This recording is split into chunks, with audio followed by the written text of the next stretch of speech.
Welcome to the Grappling Grappling Rewind Podcast. Welcome to this week on the Grappling Rewind Podcast. In this week's show, we are going to recap Survivor Series 3 for finishers, talk a little bit more about the BJJ Stars Battle Stars that we previewed last week. A week ahead, we have actually some announcements for that. We're also going to talk about the Northwest Submission Submission Challenge that happened this weekend in Boise, Idaho. As always on the show, I'm your host, Maine, joined by my co-host, Miranda. Hey, Miranda. You have the notes this week. My notes this week are That's okay. Are busted. What else we got this week? Do we have a couple? We're going to talk about a couple random things that are going on in the community, and then we're going to do our thing. So we will start with the news. What's up in the news? Start with the news. What's up with the news? I got a bunch of travel coming up for jiu-jitsu, so I'm going out to, this is now not public, I'm going out to California in a couple days. Like 10 days or something like that to go be a judge for ADCC for one of the opens. So we're looking forward to that. I'm then going to fly back and then fly out to Colorado for a vacation to go to crazy. 1FC. That's some crazy shit. Yeah, right so there. I'm going to be in Baltimore to work for literally one day and then fly back out. So that my week has been kind of coordinating and figuring out all my travel plans, so which is why I'm a bit scatterbrained. But what else of note happened this weekend? Any big news? I don't think we had any real big news. We had some fight announcements. Yeah, we had Enigma Jiu-Jitsu announced back in May 27th, so a little more than a month from now, Luke Griffith versus Pat Changoli. Yeah. And we've seen a bunch from both those guys. Luke, I think, just had a recent win on Grapple Fest in the UK. He did. And then Pat recently just defended his title at Sogi. Yeah. So those two guys are going to meet in Enigma. I think that's a really tough match for Pat. It is. Again, two heavyweights. Luke is a ginormous man too. He's like 6'9", 6'8"? Yeah, he's ridiculously tall. I think he's taller than Big Dan, and Big Dan. Yeah, he's taller than Big Dan because I remember looking at them beside each other, and I was like, "Whoa, that's a big man." So interesting. Again, we're gonna get another heavyweight leg lock shootout here, which I think will be very interesting. We've seen both of them. I don't know. Luke might just jump his back. Yeah, like, we've seen Luke both has of them some recently do a lot more stand-up. We're kind of surprised at Sogi, Pat kind of with more of the stand-up than we've seen from him. He did a lot more wrestling than I would saw see little of standing from Luke, but even at Grapple Fest, Luke really preferred to pull there and go right into the legs. So it'll be really interesting to see how these two guys match up. But that got announced this week. Yeah, we have Nick Diaz fighting. Nick, that's not really jiu-jitsu news. I know, but Nick Diaz is jiu-jitsu, so he is tech. Yeah, Nick Diaz is jiu-jitsu. He got to fight. Yeah, actually, I don't know about this. Where's he fighting? Fighting boxing. He's fighting the one Nate or Nick. I don't know. Should be Nate because Nate got released from the UFC. Okay. But it might also be Nick. Okay, let me look. That was the weird cat sound that came from my phone. Sorry about that. But yeah, just keep on going, and I'll look this up as we. There's a Daniel Kelly seminar coming up in Colorado. They got announced that I'm going to go to when I'm in Colorado, so that will be a lot of fun. Let's see. I thought we had other pieces of news here, and we don't have a lot of news right now. It's been a weird. It's been a weird. Easy Fresh just week. Put out a new episode 3 of season 3. It includes a lot of East Coast trials shit. And we're all over that. Like, if you have the rules meeting, you could see me. I'm in a green hoodie and looking like I'm angry as hell, which is how I normally look. And Maine, you were cutting weight. I'm just in the grappling. No, I didn't do that tournament. I just coached that tournament. I didn't actually do it. I was probably in an argument with somebody at the time, but that was okay. Yeah, but we were just chilling. That was East Coast trials. Oh right, East Coast trials. So yeah. I'm in the Grappling Rewind t-shirt all throughout that. Yeah, and then there's pictures of you like taking pictures in the background. Yeah, like, that was a fun event. It's Nate Diaz versus Jake Paul. It's August 5th in Dallas, Texas. That's crazy. At Days In pay-per-view, which is the one that also does like little people boxing matches too. They do a lot of the zone does a lot of different stuff. A lot of crazy stuff. And it was a slower week jiu-jitsu wise. There's a new there's a new channel called Vote Sports on YouTube that does like a lot of like not behind the scenes, like career recaps of athletes, and they were only doing MMA stuff. And they did a Gordon Ryan video a month or so, a couple weeks ago, and all of a sudden it was like 3 million views, and they went, "We're absolutely gonna do more grappling if grappling fans are interested in this." So they put out one this week that was Cade Rotolo, and it was basically a chronology of pretty much his career from like 17 on to like something 20. Randomly that I didn't think about, or at least I just didn't know, was, did you know the AOJ guys basically say that the Riotolos came from them? I didn't know they said that, but they started with them. And then they moved over. I read something somewhere, and they were talking about how they're a product of their school, and I was like, AOJ had that, because that was sort of when Atos and AOJ were like merged. We're still merged for a while. If I could be incorrect here, but I thought that AOJ basically ran the kids program, and then when you got older, you would go to Atos. I don't know that. I just know that I read something because I was reading about AOJ. Because they're opening another school. They're open, and they're having a documentary, but it's on their AOJ Plus program. Okay. So, but they're opening another school and have been since 2019, which I'm sure that COVID just fucked up. Yeah, a lot of restrictions were heavy in California. But they're coming out with something. I was trying to figure out exactly what they were doing, because then I read somewhere, but I don't know if it was a bad translation, because like I try to translate shit that's in Portuguese, and sometimes it works, sometimes it doesn't. And it was like talking about how they want to like raise more athletes, like from the bottom up, kind of as children. And that's sort of what they were doing when they first opened the gym. Is they had that giant kids program. We saw a lot. I mean, we're looking at we're looking at world champions that came from their program at this point. But the Rotolos were there for a long. I don't know exactly when they left AOJ to. But I read something, and they were talking about how they were a product of AOJ, and I'm like, huh. I never thought about it like that. I always thought them as a product of Atos. No, I mean, they started as children at AOJ, and then at some point, I think around, it would have been at least right before trials. So that would have been 2019 trials, because Ty does well at that trials, and then gets the invite to ADCC when there's a late dropout. Yeah. And but Andre was in his corner there for ADCC. Yeah. I think, because I was backstage and I did a bunch of interview and media work then. Yeah. I interviewed Ty. That was a situation where you and Rachel got to walk through the velvet rope, but they were like, because they were like, Mr. Galval, you cannot walk here. So they wouldn't let Cyborg. This is one of Rachel's favorite stories. They would let us through because we were meeting, we were doing interviews and stuff, but Cyborg couldn't even know he was like a former champion. I'm like, this is weird. I don't feel right about this. But so it's on Vote Sport on YouTube, and it's basically an entire chronology of Cade Rotolo's career in becoming the youngest ADCC champion. I thought his brother was the youngest champion. No, Ty got third in absolute. Ty is the youngest IBJJF world champion. Okay. Cade is the youngest ADCC champion. But it basically goes from them being 16, 17, and a little bit younger too, into their pro series, into like their pro matches. Talks about their kind of rivalry with Roberto Jimenez, and then goes through their trials and the world championships, and then even into him taking the one title, and has all of this footage, and it's narrated, and it's really, really cool. And it's cool that now we're seeing like grappling athletes highlighted from other platforms, and a primarily MMA channel is going, oh, there's an audience to tell these grappling stories.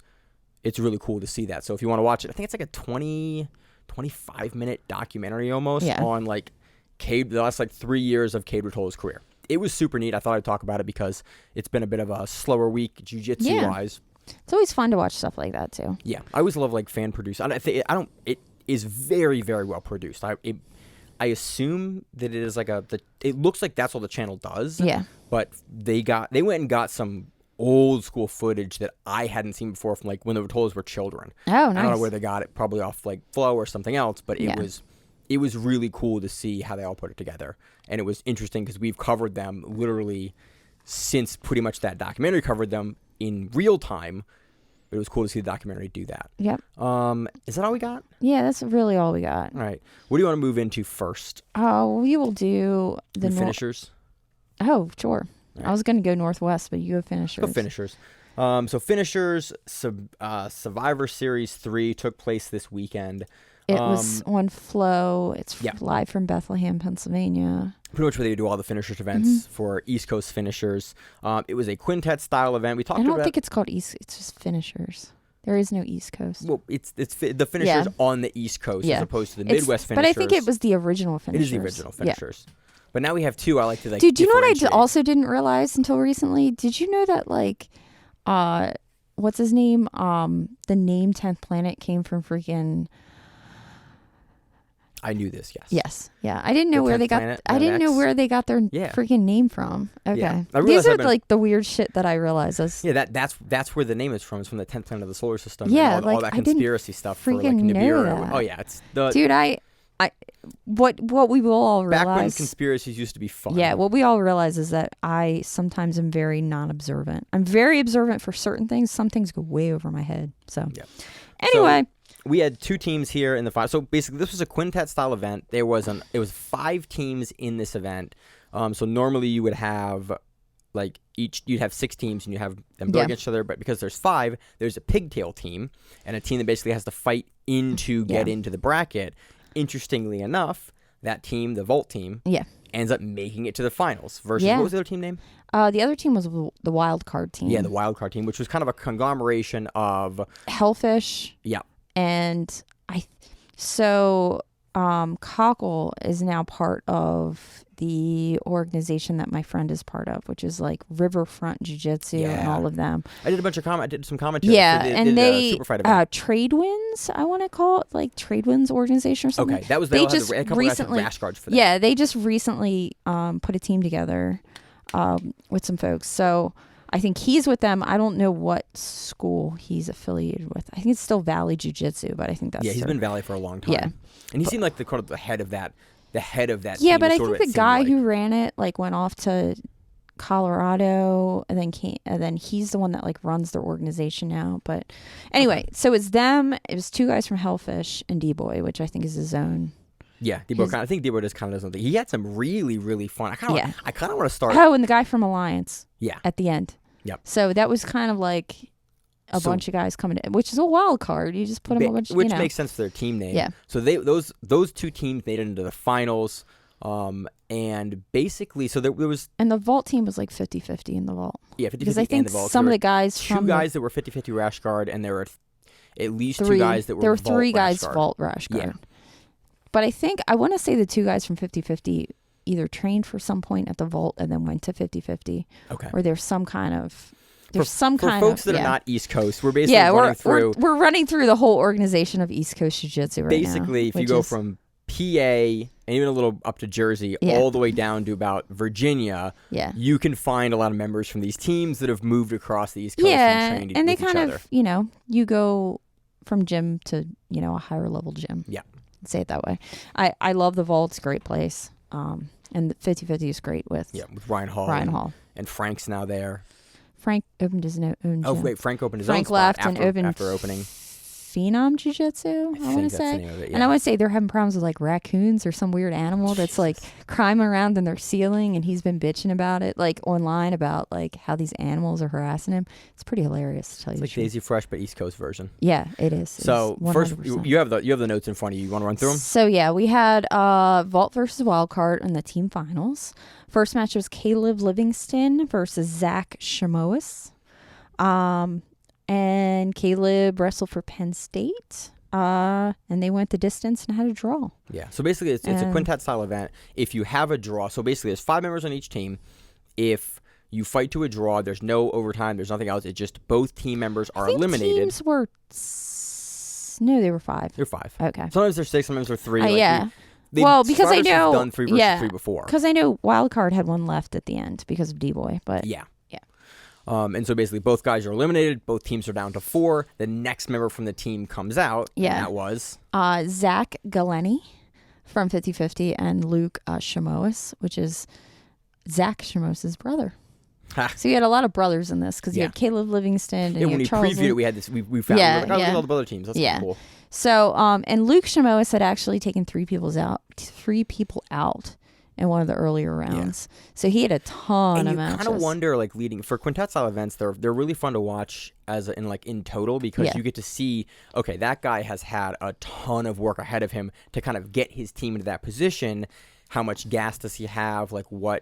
It gives you more of a story of, for a guy 3 or 4 matches in versus, his team has him fresh. But it also, how does that work? It also has a bad quality in that some people will just stall out an entire rounds to get somebody off the board. Which tactically makes sense. Just a lot of times, and there's, especially in the finals here, tactically, it's really, really advantageous to do that. If you have a really strong guy on a team, Yeah. you might go, okay, well, like if you fight Gordon Ryan or Craig Jones in a quintet, we've seen it before. You just where gotta like, survive. My only goal is to just not get submitted because I can eliminate this powerhouse guy. And so it works really well in some situations, and it makes cool storylines, but other times you get matches that are definitely more on the slow side with a lot of really, really strong defense, but not necessarily the risk-taking or a lot of the positional changes that we typically like to see, and that's sort of one of the drawbacks. The second match, Galani kind of had a lot of attacking going on as Luke was trying attacking the legs, but Galliani.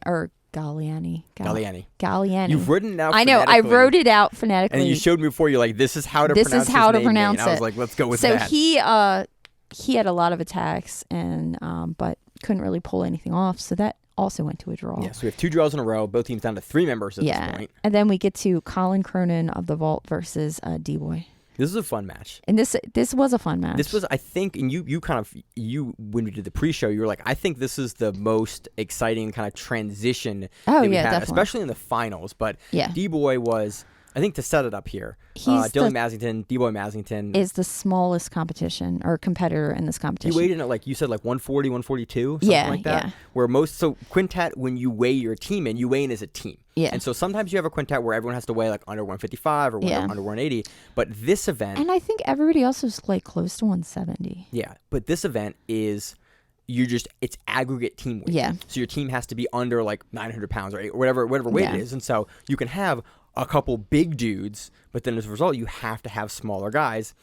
D-Boy was the smallest dude, I think, in the tournament. Yeah, he was. He was 142. Which is crazy. And you look at him next to people and you're like, oh, you're... And he had a sub earlier in the event as well. And then he goes into the... Not his... Basically, what was his finals match here. And he hits... Miranda and I watched this in the pre-show probably 6 or 8 different times. Yeah, because we were trying to figure out exactly what it was. Because you couldn't have anything twisting footlock. So you can't do like heel hooks. You can't do like Aoki locks. Which is probably smart because if you think about it, if you had somebody ripping heel hooks, like you'd be getting rid of teams.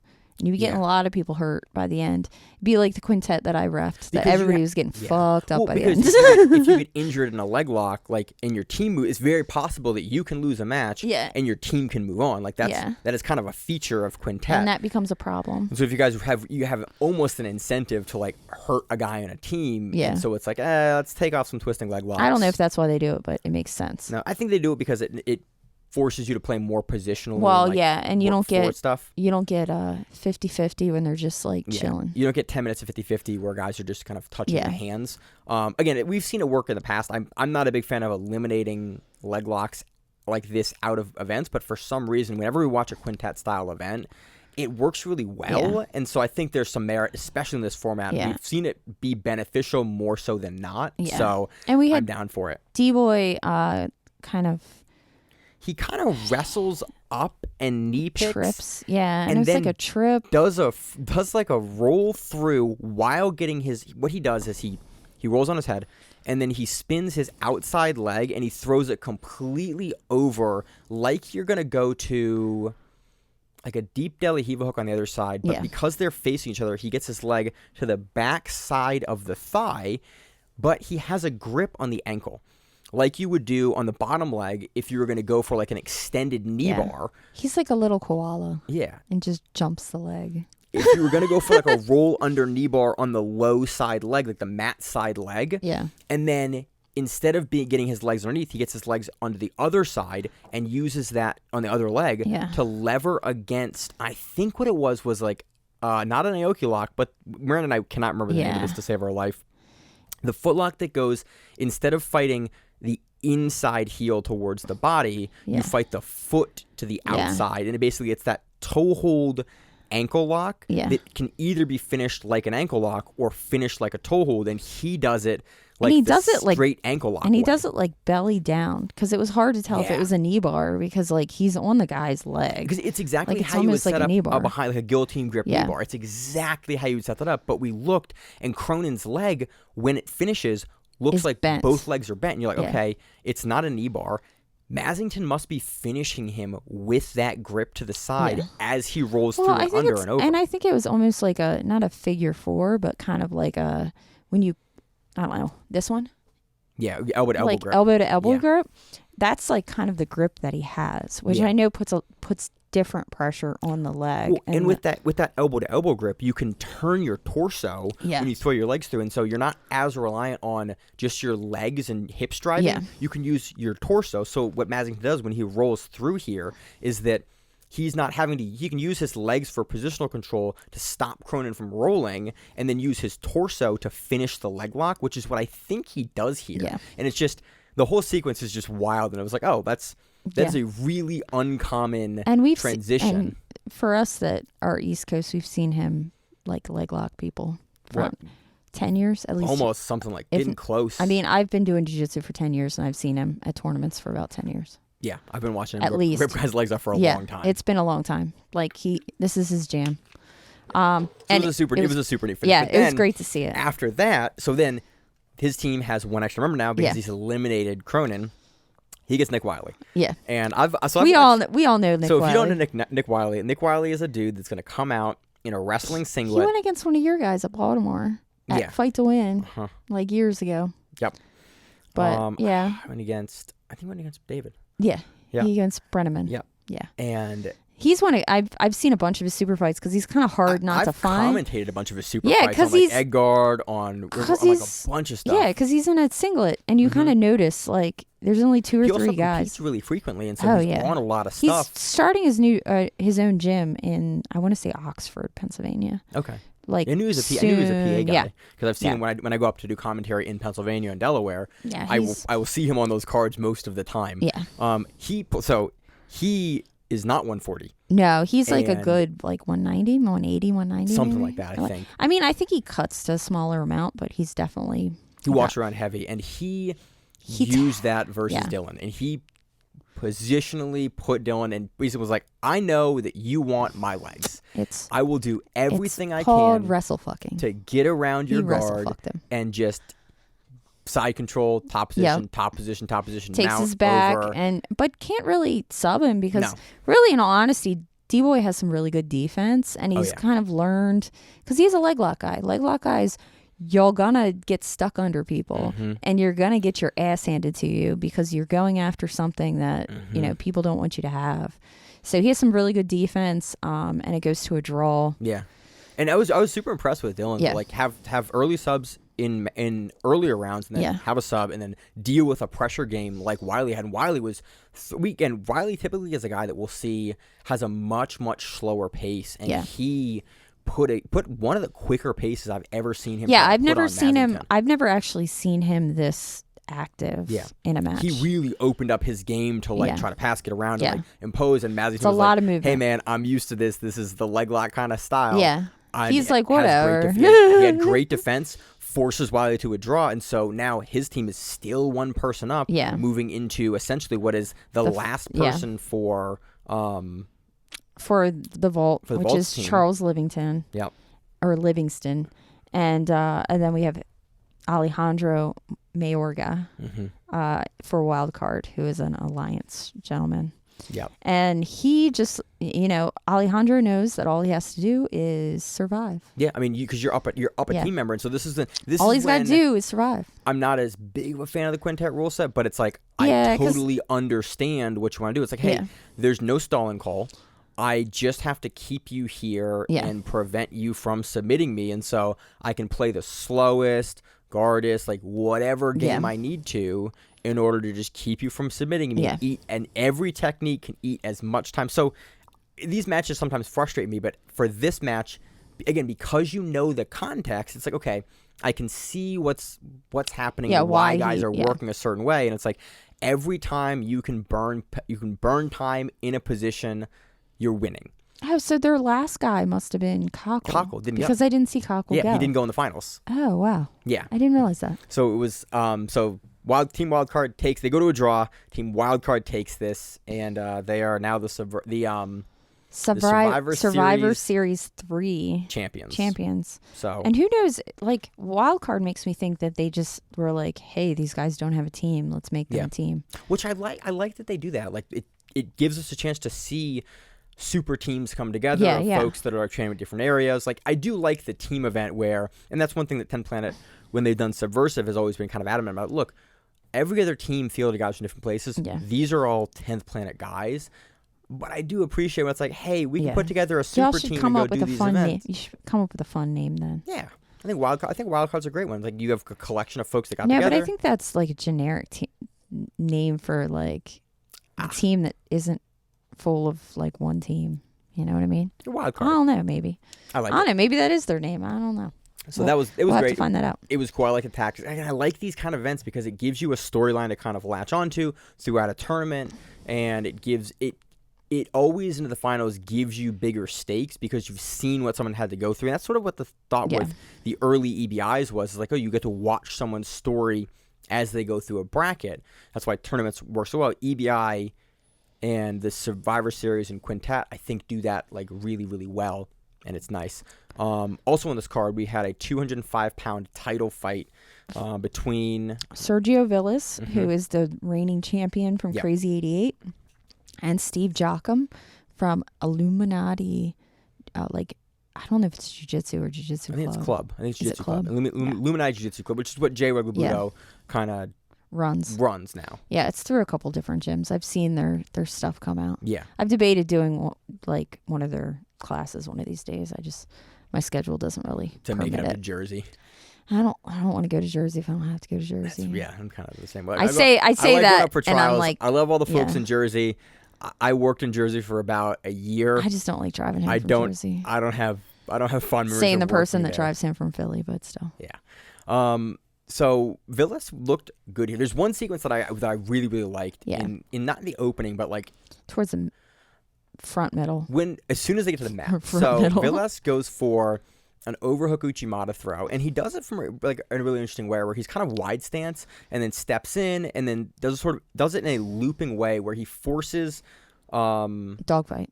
He forces them both down face first. And then there's kind of an attempt at a stand up, and then from that he's able to continue to throw the Uchimata over, and then he goes and does a rollover like he's gonna go for the legs, which is it's not common, but it is definitely something when you end up in like a low dogfight or like an extended dogfight like this that you can roll under and go for the legs. So he starts this roll on his neck. He then grabs the ankle like he's going to pull into either a 50-50 or like a backside kiss of the dragon or like a reverse waiter sweep. And then it gets defended and he goes, nope, he lets go. His leg is still in the middle of the half guard. Yeah. And then he pours his leg out. Yeah. It's right up here. He pulls his leg out right here. Yeah, I'm looking for... Oh, yeah. Steve. Okay. Yeah, Steve. But so Steve, normally in this position with Sergio, like Steve can lock the half guard. Yeah. But Sergio, in the middle of this roll over his shoulders, pulls his leg out, and then he's able to keep pressure on the top of Steve's face and chest in order to end up in a high side control on this Uchimata sequence, which is just... I almost good awareness. Never see someone get out of the half guard here in this roll like this. Yeah. When he's able to like shift his hips over, it's a wild It's sequence. really good awareness of where you're at and being able to kind of know that something's not working and go to plan B. Because you have to make, in order for Sergio to get his hips over the way he had to do it, you had to just switch your hips. Like he has to get his hips up and just use his outside leg that's not in the half guard to switch his legs to the side to end up there. Like you can't post in your hands. You can't move. Like you just have to use the balance of your body to get there. It's almost like a bolo. It's almost like when you kind of throw somebody with a bolo with your legs. Yep. It's that kind of thought that you basically hook into their legs and you use their legs and their hips to flip them over as opposed to using your arms or any part of your body. But it's less legs. It's really just like I'm using my balance of my body over top you to get there. It was wild. Sergio ends up taking the match. They go to overtime, but Sergio is pretty dominant during the regulation. He wins by ride time. Yep. After 3 overtimes, wins by ride time. He retains the belt.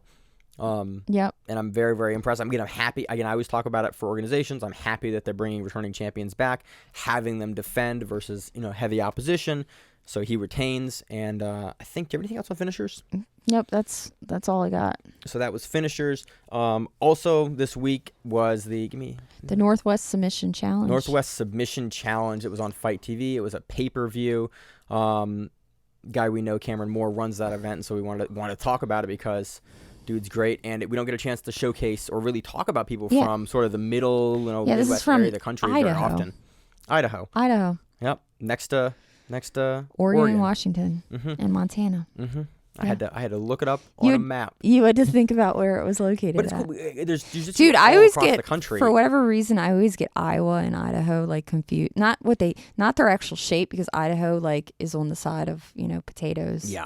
But like their location, for whatever reason, I always think Iowa is there, and I think Idaho is like more inland. I don't know where either of those are. I'm not geography gifted. Like Iowa is closer to Illinois. Like it's more like breadbasket, and Idaho is more like Pacific Northwest. We smoke a lot of weed, and it rains a lot, kind of, but not really, because Idaho really, I think, is pretty arid. But anyway, on that non-sequitur, we don't get a chance to cover jiu-jitsu in kind of this part of the country with really a ton of frequency. So this event was coming up. Yeah. He's run a couple of them at this point, so we wanted to get a chance to talk about it. Yeah. Talk about the main event and the co-main event. Yeah, and they had some fun storylines, which I enjoyed. I love when and they had a great commentary. I love when the commentary knows the athletes and has a chance to it is an event in an area of the country that we don't get a chance to see a lot of. That's when it's awesome to have commentary talk about the athletes. Yeah, because you could you could also get a lot of insight for kind of the climate of that jiu-jitsu, kind of area. And it was fun because it kind of made you excited to watch the match. Yeah. Because it wasn't just like two dudes, like, here are two black belts, we're going to watch them. It was like you heard this whole storyline about all kinds of random madness. So we'll go into like Want to do the co-main first, the main event We'll do the co-main first. It was James Hansen versus Kyle Hinkle. And so allegedly the two of them and the gentleman that was doing commentary. I was like trying not to say announcing because I know I screw them up in my head sometimes.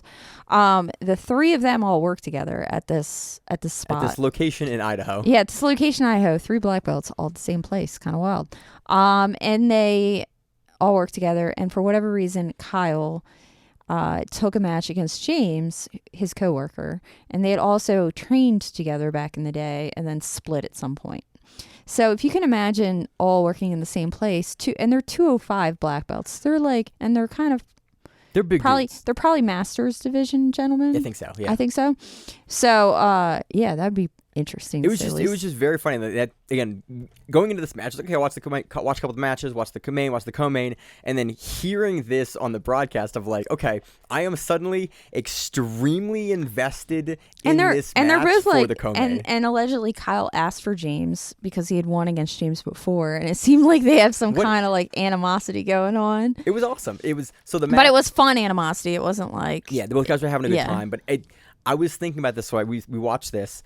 And then I was thinking about, like, these guys this is not like... Think about who you would like to have a match like this with.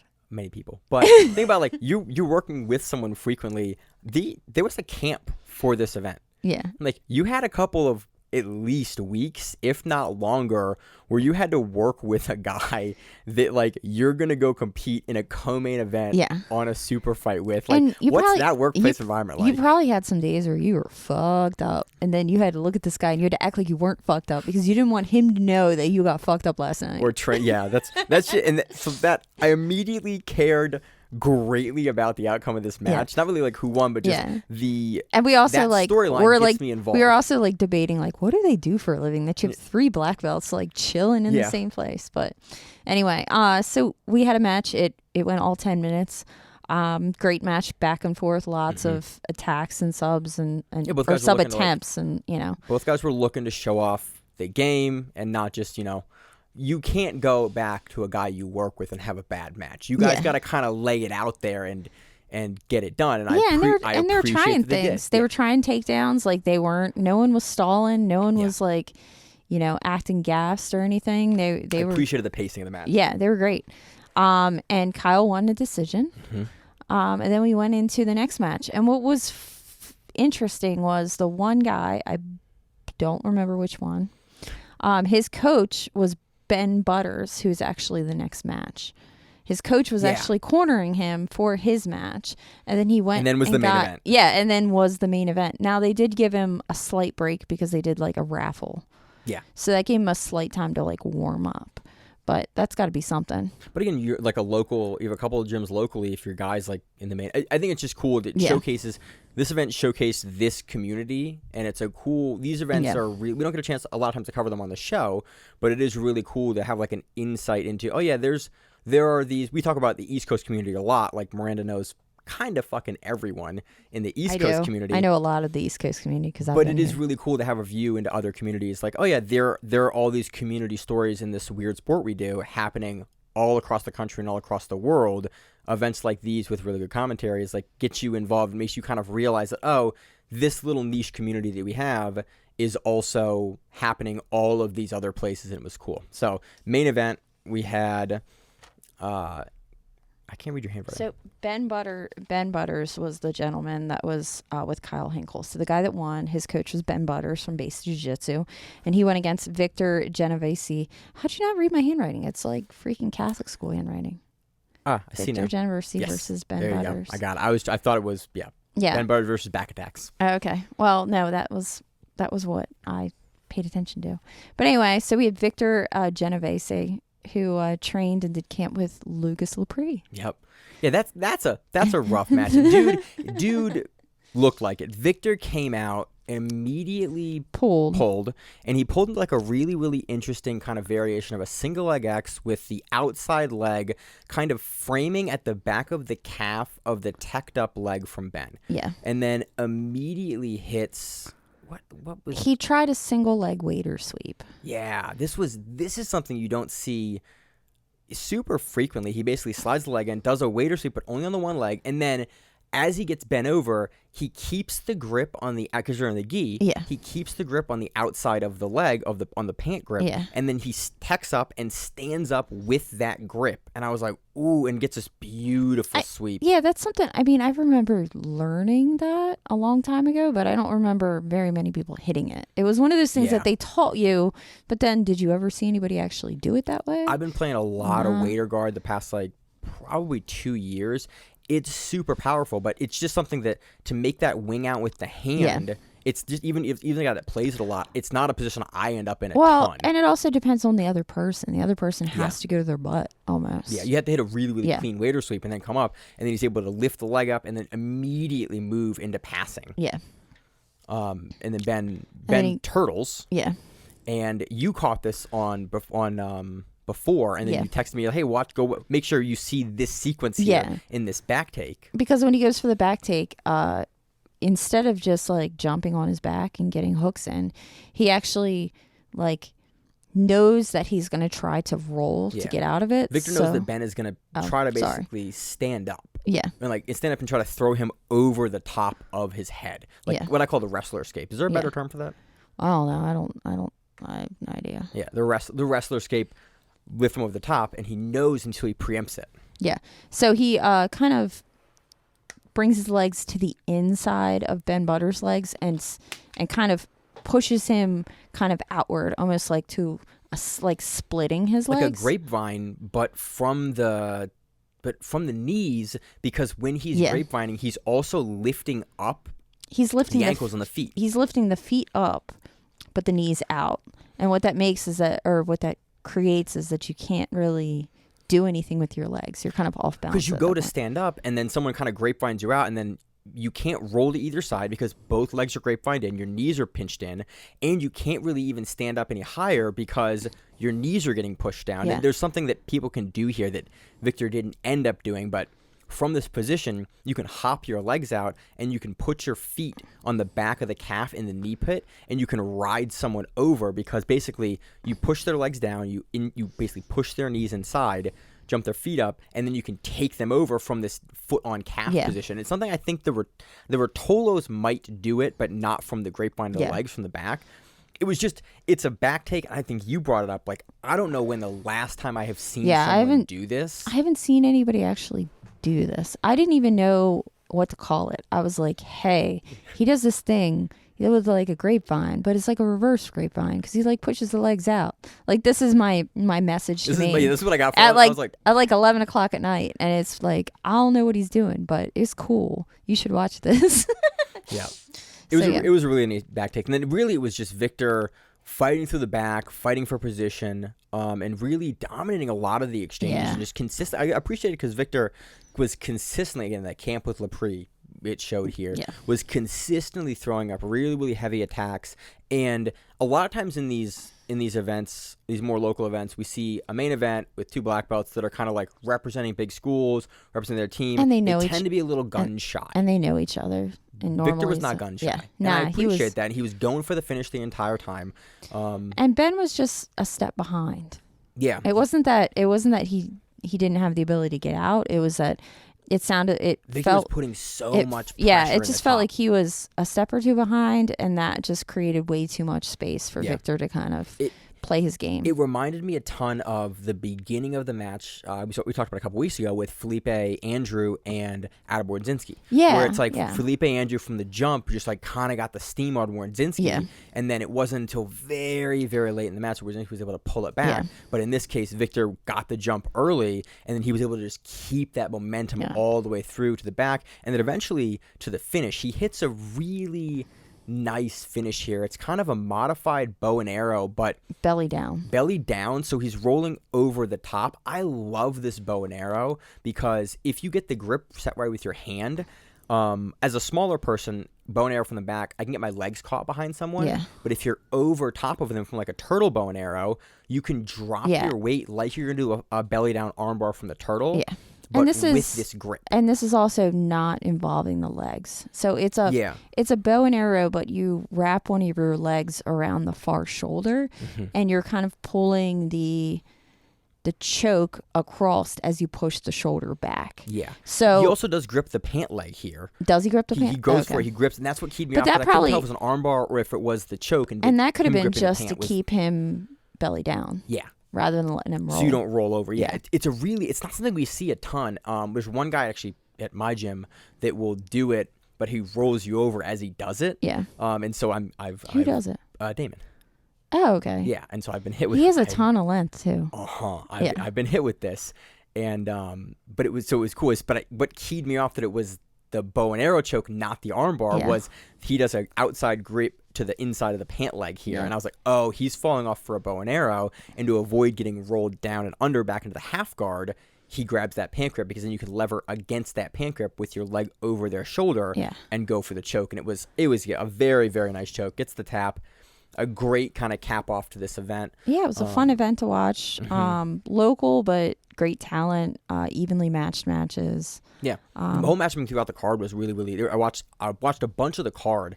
I was really impressed with how well matched a lot of the matches, or pretty much all the matches that I saw were. And I'm very happy that it is obviously an event that you saw people from the local community know, okay, these are the matches I want to make, and not just and it's purple belt 115. It's nice to also see the local talent of the area. Yeah. And I mean, I guess we're used to a lot of East Coast stuff where we see what we consider local. Yeah. Because even Gianni Grippo is local to us. Right. So we do a commentary for like Copa Virginia and Copa Elite. Like those are a lot of times they have local talent, like stuff like Edgard, like have local talent come in, and it gives you a chance to see, what your area and region is producing. Edgard might come back one of these days. He keeps on talking about it. I don't know if it's going to happen or not. But again, we typically don't talk about a lot of these on the show, but there are some really, really great events. Yeah. But if you're going to do a great event like this, have it on a week where there's not a lot of stuff happening, so we get a chance to talk about it and cover it. So pretty much. But it was fun to watch. It was on Fight TV. I think it was a $22 pay-per-view. Yeah, pay-per-view was a little on the expensive side, but again, great match to watch. There are two other pay-per-views that happened over the weekend that just had some talent in it to mention.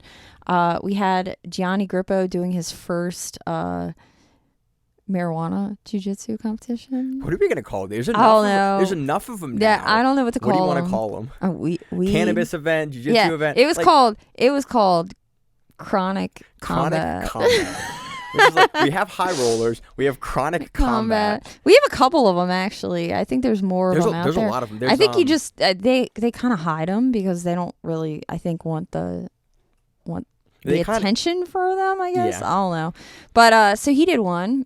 This was his first. I haven't seen footage for this yet. I haven't seen footage, but I saw his post about it, and so I went looking for footage, and I couldn't find it. But he won by katagatame, which is like a Japanese term for a head and arm choke. Which, I mean, we saw his pans run before trials. He had a whole run of doing that to people. Yeah, like literally, he did the same pass. And he did the same head and arm triangle because I watched it a million times.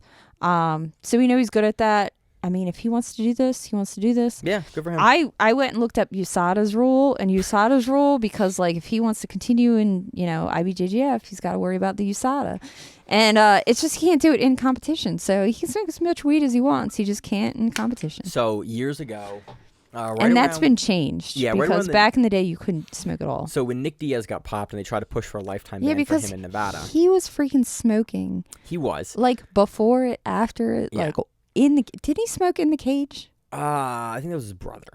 But so I looked, and so I followed. UFC used to broadcast commission meetings for Las Vegas, and you could actually watch on Fight Pass. You might still be able to watch them somewhere. You just have to be able to find them. But they used to be on Fight Pass because Fight Pass used to have a lot of live content. Nevada, I bet you Nevada has an open records thing, so you could probably watch them somewhere. Yeah, I assume they do. But it was a novelty 10 years ago, and I remember watching on Fight Pass. You would go and watch these events in like 2014.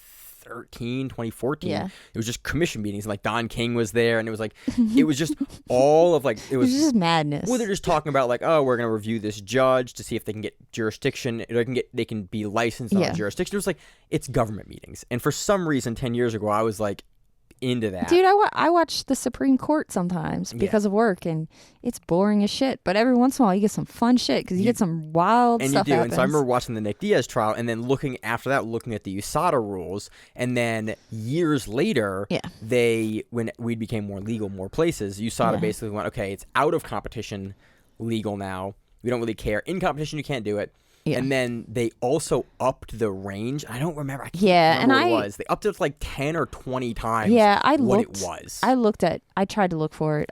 I didn't find it in my review. My understanding now is the rule is like, hey, you can't be super high. You can't be super high while you're doing the event. Other than that, USADA doesn't really care. But which I don't know from your pee how they're going to figure that out. I'm not a drug because tester it stays in your system for like a month. So depending on metabolism. And so anyway, I was Gianni Grippo. I was more curious. Like, are we going to see him in these events? Because it'd kind of be fun, like to watch some really good jiu-jitsu guys high as hell trying to do jiu-jitsu. It would be. I think it's entertaining. To me, it's entertaining. I don't know. May not be the best. We also like Fight Circus, so it may not be the best look for the sport, but it is interesting. We had what's it called? Slam the guy out and what was High rollers. High rollers. High rollers open. Yeah, the whole like slam it. Like, and everyone debated was it a slam, was it not, and that was. Dude, it went right on his neck. Dude, we should have Renner do that. Renner should review that film and see what it was. So what else? What else we got this weekend? And we had that, and we had Don't Tap Champ. They're Kumite. Jesus, Miranda. Kumite 5. It was in Chicago, and that had 2. It had an absolute bracket. And a 170 bracket, we had Max Hansen and Chris Wojcik, which we've seen both of them do a bunch of matches before. They both are Midwest finishers. Yeah, but we saw Chris in some Mission Only series. I've seen him on Soji. I've seen him on a lot. I've seen him at trials. Like he had a bunch of trials matches. He had a really good match. You were talking about his match with Barch, PJ. Yeah. West Coast? No, that was sub only series. But I think he did. Okay. I think he had West Coast, and then I think he had sub only series. I think that was because we talked about that when the event happened. Anyway, both those events were pay-per-view events.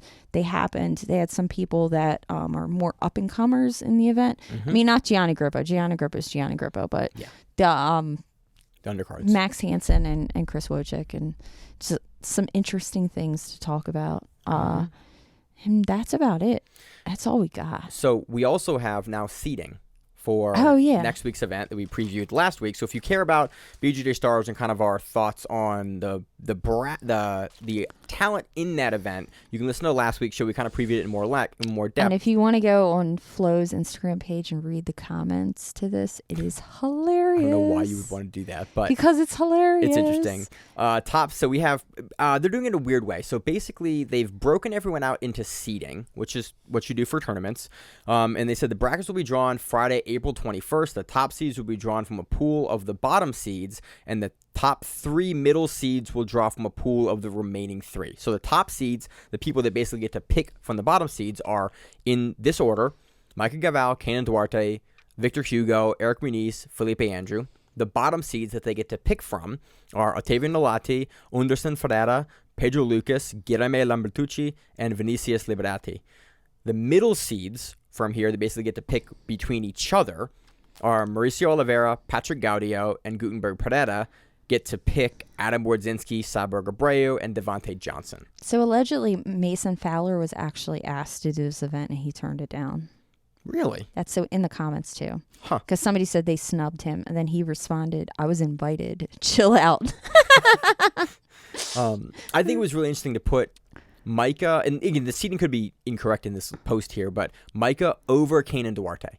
That was really interesting because Micah is much smaller. Duarte is absolute, Duarte's a much bigger dude with also world titles that actually got taken away as well.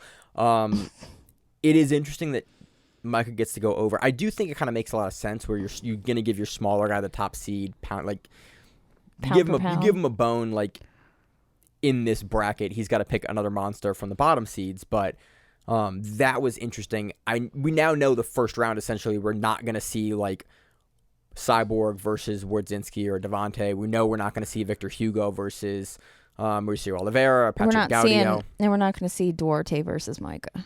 Right. We're not going to see Felipe Andrew versus Micah. We know the first round is at least going to be your top seeds versus your bottom seeds, and then the first round's going to be all your middle seeds together. So there are some really interesting matchups. I think anyone in the middle seeds is a wildly interesting matchup. I'm kind of really curious who Ottavio Nolati, who is the number 1 bottom seed, is going to get, because he is by far the biggest dude in this tournament, pushing three bills.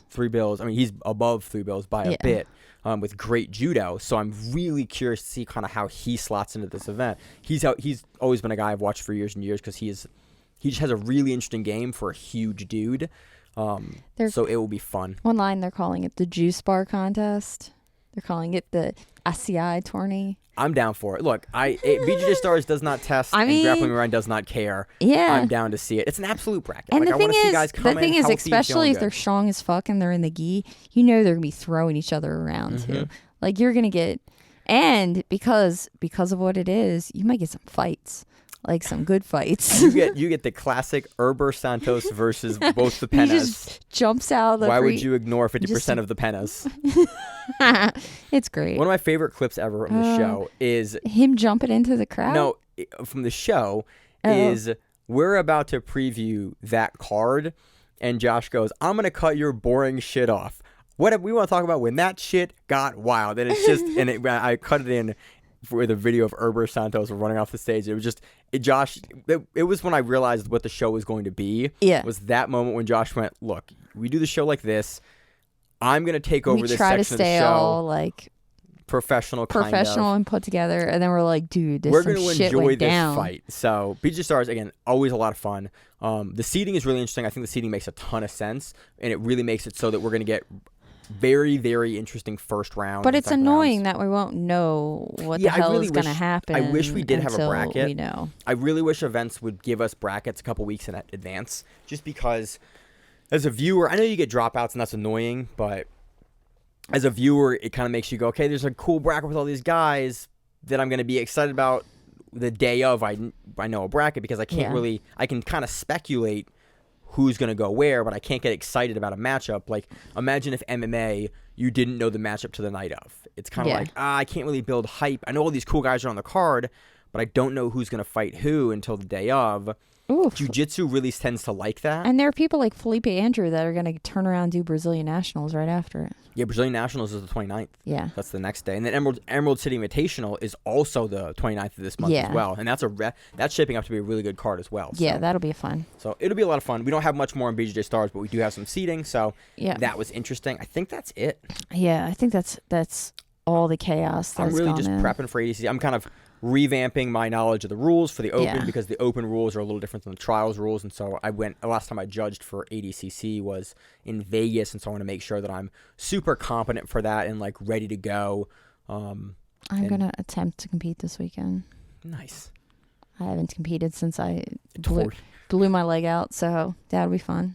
Nice. I haven't done anything. So I'm going to do that. I might go to either New York or Jersey next week because I'm going to start teaching at a school soon, so I'm going to have a little less room to travel for yourself, gallivant, and act like an idiot. So fun. Yeah, we will see what happens. Nice. I'm just prepping for we're doing literally just reviewing ADCC. You got a lot of traveling, I know because I just came back from I went from Chicago to I did New Orleans, Chicago, and somewhere else. I did the same thing, and it was I was running all over the place. I'm going to Cali. I'm coming back. Actually, Rachel's going to Florida, and then I'm going to Cali. That's what I did. I did Chicago, Orlando, and then NOLA. Yeah. So at least mine were all East Coast, so it wasn't horrible, but it was a lot of flying. All across, but it'll be fun. I'm looking forward to it. It'll be a lot of fun, but I'm gonna go prep for that. Anything else? Nah, I think it's it. All right. As always on the show, I'm your host, Maine, my co-host, Miranda. We have the Grappling around to the mat, wherever it is. Stay safe. If you like the show, please consider sharing it on Facebook with the folks at your gym. It's the best way that we grow the show, and we really appreciate it. You can reach out to us on email. We also have Instagram. We have Facebook. We have Twitter. We have Google+. Until that shuts down. We have a website. If you have an event you would like to have us cover, please let us know. If you have a name, like most people do, and you'd like to have us stop butchering it, let us know. Reach out to us. The show is also available on YouTube, Spotify, in addition to iTunes and every other podcast service. We very much appreciate your time, and thank you.